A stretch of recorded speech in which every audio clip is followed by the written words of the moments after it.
Dalam 2 minggu terakhir kita melihat bahwa IHSG jatuh teman-teman ya, seakan-akan market crash. Dan kalau kita hitung sejak IHSG mencapai level all time high-nya di bulan Januari lalu sampai dengan sekarang saat video ini diambil hari Jumat tanggal 6 Februari 2026, IHSG sudah turun hampir 14%. Dan otomatis kalau IHSG turun 14% artinya saham-saham yang ada di dalam Bursa Efek Indonesia kita juga jatuh dan membuat portofolio kita juga jatuh.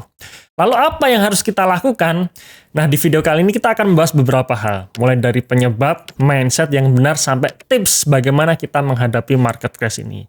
So, pastikan teman-teman tonton video ini sampai selesai ya.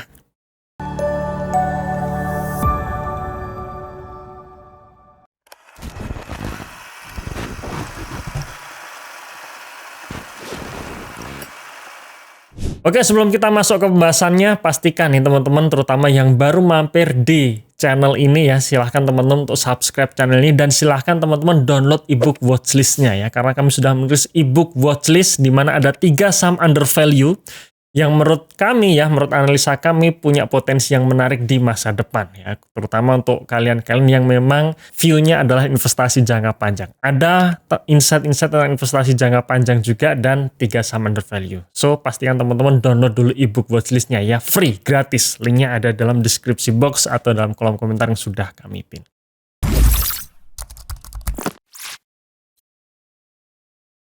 Pemicu awal huru-hara IHSG dalam 2 minggu terakhir ini dimulai dari MSCI yang mengumumkan akan melakukan penghentian sementara untuk pembobotan saham-saham yang ada di Indonesia. Beberapa alasannya seperti masalah transparansi kepemilikan saham atau free float. Kemudian adanya indikasi pola perdagangan yang tidak wajar alias goreng-menggoreng saham dan perbaikan data dari BEI yang dinilai belum memadai. Hal ini membuat para investor mulai berpikir apakah nanti Indonesia akan turun kasta dari emerging market menjadi frontier market, dan tentu saja ini membuat panic selling para investor asing yang membuat IHSG pada akhir bulan Januari 2026 turun bahkan sampai trading halt beberapa kali.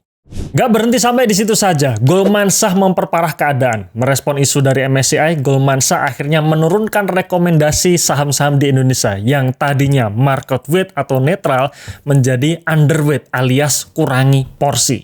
Alasan menurunkan rating tersebut adalah resiko tinggi akan terjadinya capital outflow pasca peringatan dari MSCI. Dan akhirnya membuat tekanan jual makin menjadi-jadi dan membuat IHSG masih terus turun. Masuk bulan Februari 2026, giliran Moody's ikut-ikutan menurunkan rating, yaitu dengan mengubah outlook utang pemerintah kita dari stable menjadi negatif.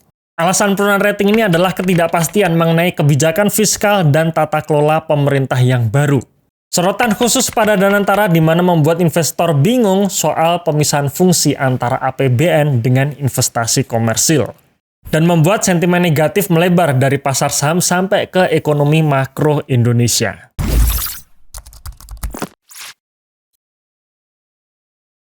Oke, di chapter yang kedua ini saya akan men-sharingkan tentang jenis resiko yang teman-teman harus pahami ketika teman-teman investasi di aset keuangan, khususnya di instrumen saham. Ada 2 jenis resiko yang harus teman-teman pahami. Yang pertama adalah resiko market. Ya, resiko pasar atau sering kita sebut sebagai market risk, dan yang kedua adalah resiko fundamental yang sering kita sebut sebagai fundamental risk. Penjelasan secara sederhana seperti ini. Ketika terjadi yang namanya sentimen negatif atau katalis negatif, maka itu bisa membuat harga-harga saham pada turun ya, sebagus apapun fundamental perusahaan, tapi ketika katalis negatif yang datang membuat harga sahamnya turun. Namun dalam jangka panjang, ketika sentimen tersebut sudah mulai hilang, sedikit demi sedikit mulai hilang, maka saham tersebut akan kembali ke fundamentalnya.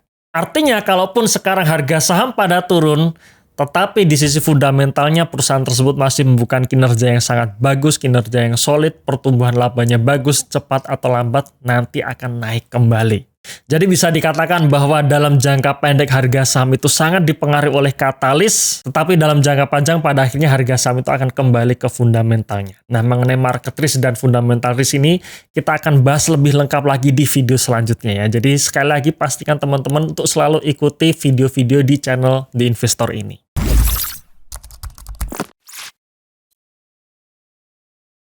Dan tentu saja ya, ketika sentimen negatif itu datang, maka mau nggak mau saham-saham yang kita pilih dengan fundamental yang bagus pun untuk sementara waktu harganya akan turun dulu ya. Dan ini otomatis akan membuat portofolio kita juga turun. Termasuk portofolio saya sendiri. Kita punya program namanya The Investor Portfolio yang bisa teman-teman akses melalui program Value Investing Mastery. Di situ saya share betul portofolio saya beserta nominalnya dan apa yang saya lakukan termasuk ketika market sedang huru-hara seperti saat ini. Dan teman-teman bisa lihat bahwa per posisi Januari 2026 mau nggak mau portofolio saya pun juga turun. Ya, posisi akhir Januari 2026 portofolio saya minus hampir 5%. Dan ini juga hampir sama dengan IHSG yang juga minus 3,67% dibandingkan dengan indeks LQ45 yang turun atau minus 1,54%. Lalu apakah penurunan portofolio di bulan Januari ini artinya kinerja portofolio saya itu tidak bagus? Menurut saya ya jawabannya belum tentu ya, karena kita bicara mengenai investasi jangka panjang, jadi kami memang fokus di ranah investasi jangka panjang dengan memanfaatkan fundamental risk seperti yang saya jelaskan pada chapter 2 tadi, maka yang kita hitung dari kinerja portofolio adalah dalam 1 tahun ke depan. Dan kebetulan 2026 baru juga bulan Januari ya, jadi masih ada 11 bulan yang lainnya. Nah, kita coba lihat ya, kira-kira histori dari kinerja portofolio saya di tahun-tahun sebelumnya, di mana memang ya di tahun-tahun tertentu ketika katalis negatif itu datang, maka portofolio saya pun juga ikut turun ya.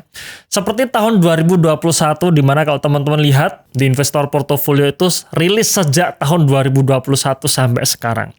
Tahun 2021 Januari pun kinerja portofolio saya bahkan minus hampir 6% di saat IHSG hanya minus 2%. Dan tahun 2021 kemarin, dalam 8 bulan pertama portofolio saya cenderung tidak kemana-mana. Baru terjadi kenaikan di 4 bulan setelahnya. Kemudian di tahun 2024 pun juga hal yang sama terjadi ya, di mana tahun 2024 teman-teman yang sudah masuk di pasar saham sejak tahun 2024 merasakan juga bahwa tahun 2024 termasuk tahun yang sulit. Termasuk portofolio saya sendiri sampai dengan bulan Agustus, dari bulan Januari sampai dengan bulan Agustus tidak kemana-mana. Baru terjadi kenaikan setelah bulan Agustus. Termasuk juga tahun 2025 kemarin, ya kalau teman-teman lihat tahun 2025 kemarin mengikuti portofolio saya sejak awal, maka dalam 6 bulan pertama di tahun 2025 portofolio saya juga tidak kemana-mana. Baru naik bulan Julinya, kemudian bulan September dan juga bulan Oktober, November. Ya, jadi tahun 2025 kemarin dalam 12 bulan portofolio saya hanya naik di 4 bulan saja. Artinya apa ya, penurunan harga saham dalam jangka pendek hanya karena masalah katalis negatif saja ya, penurunan rating dari indeks-indeks tadi ya menurut saya hal yang wajar ya. Harus market itu memang harus koreksi dulu. Yang tadinya sudah mencapai all time high ya harus koreksi dulu. Saham-saham yang kita miliki tidak harus selalu naik. Ada kalanya harus koreksi dulu sebelum akhirnya naik lebih tinggi lagi. Dan saya sendiri masih optimis ya, walaupun di bulan Januari kinerja portofolio saya masih turun, tapi saya optimis sampai akhir tahun 2026 nanti kinerja portofolio saya bisa kembali mengalahkan market. Karena dalam 6 tahun terakhir terbukti ya, The Investor Portfolio mampu mengalahkan market dan kelolaannya naik sebesar 241% dari modal 1 miliar menjadi 3,4 miliar dalam jangka panjang.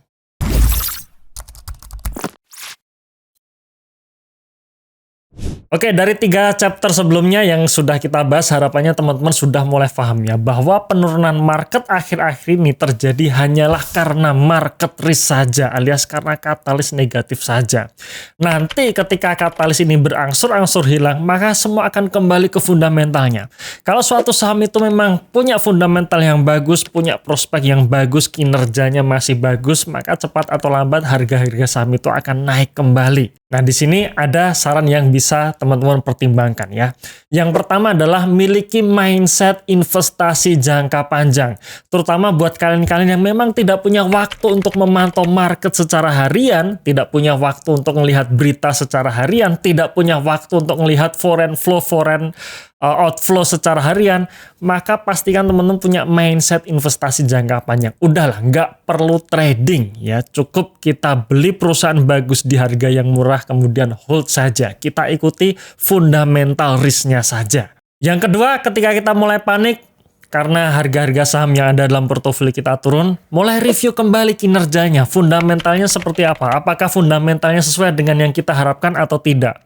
Kalau memang fundamentalnya sesuai dengan yang kita harapkan, artinya secara fundamental risk ini baik-baik saja, maka kita bisa abaikan yang namanya market risk. Abaikan aja itu penurunan rating itu, biarkan saja. Toh nanti ketika market risknya sudah mulai mereda, ya nanti akan menjadi sentimen positif ya dan membuat harga sahamnya naik lagi.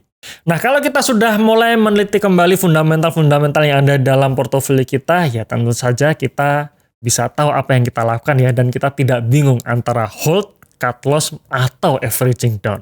Nah, ini sedikit tips nih ya buat teman-teman yang berencana mau melakukan averaging down.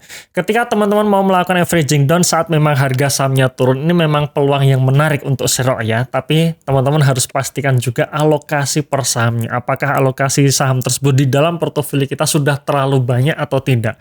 Kalau misalkan memang sudah terlalu banyak, maka menurut saya tidak perlu melakukan averaging down, cukup di hold saja. Karena kalau kita terkonsentrasi di satu saham saja yang dimana kita tidak akan pernah tahu bahwa ke depan apakah terjadi fundamental risk yang tidak bisa kita hindari, ya jangan-jangan yang namanya bisnis ya kita tidak tahu. Ke depan tiba-tiba terjadi sesuatu hal yang membuat fundamentalnya harus berubah, maka skenario kenaikan harga sahamnya pun juga pasti berubah dan membuat portofolio kita akan makin jatuh ya. Jadi tetap menurut saya batasi alokasi per masing-masing sahamnya. Oke, itu case kalau misalkan teman-teman masih punya cash untuk serok ya. Nah, sekarang pertanyaannya adalah bagaimana kalau kita-kita yang sudah tidak punya cash lagi, seperti dalam di investor portofolio atau portofolio saya saat ini cashnya hanya kurang dari 5% saja, alias ya tidak punya tambahan cash untuk serok ya. Maka yang kita lakukan ya cukup hold saja ya, cukup hold saja saham-saham yang sudah ada sambil nanti kita menunggu sampai akhirnya market mengapresiasi saham-saham yang ada dalam portofolio kita. Nah, sekali lagi teman-teman sekalian, portofolio saya bisa diakses melalui program Value Investing Mastery. Teman-teman bisa melihat langsung perjalanan investasi saya dari awal sampai dengan terakhir nanti ya, dari awal tahun 2026 sampai akhir tahun nanti, apakah bisa mengalahkan market kembali atau tidak. Oke teman-teman sekalian, mungkin cukup sampai di sini saja video kali ini ya, sudah terlalu panjang. Jangan lewatkan video selanjutnya, kita akan bahas lebih lanjut lagi mengenai fundamental risk dan juga market risk dengan salah satu contoh sahamnya ya, salah satu saham dengan fundamental terbaik di Indonesia, salah satunya. Pastikan teman-teman ikuti terus video dari channel The Investor. Sampai jumpa dan salam Passive Income.